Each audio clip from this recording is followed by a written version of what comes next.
Fall has arrived here in the heartland of America with its crisp, cool mornings. And even though we still have a few weeks before we need the heavy parkas and cold weather boots, we did have to dig out the long sleeve shirts and light jackets. And that means cleaning. Yes, we had to shake them all out, maybe run them through the washer and dryer to make them smell all fresh and clean, ready to wear. Hopefully everyone knows there's a type of cleaning that doesn't need to wait for any artificial date on a calendar.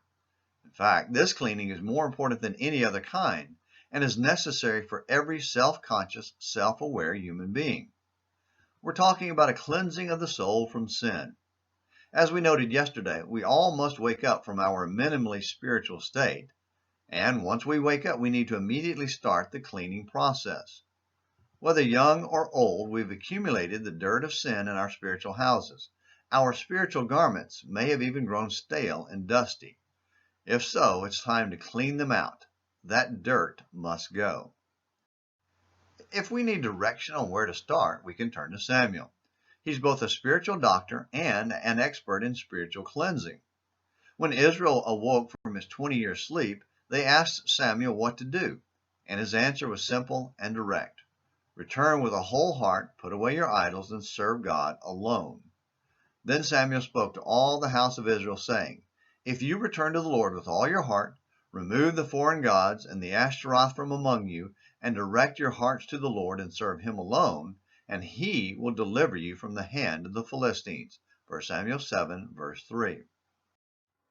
And for once, Israel actually listened and obeyed.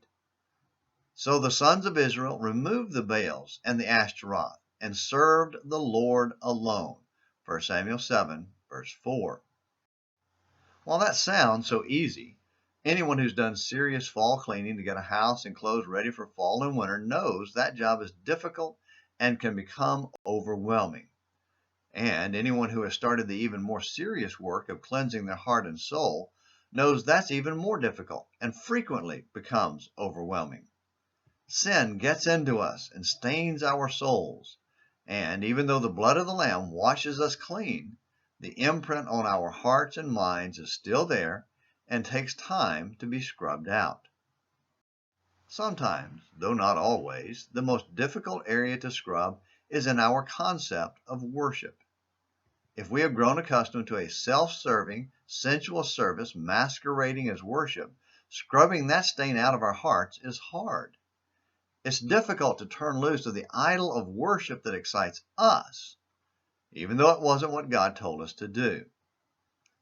But if we start with a wholehearted commitment to honor God and God alone, we can do the hard work of getting rid of our idols. How about you? Are you ready to get started? If so, feel free to reach out to me here on An American Missionary, and I will help you get the right kind of cleansing only God can provide. In the meantime, thanks for watching Morning Minutes in the Bible. Until next time, this is James McClenny hoping you have a great day.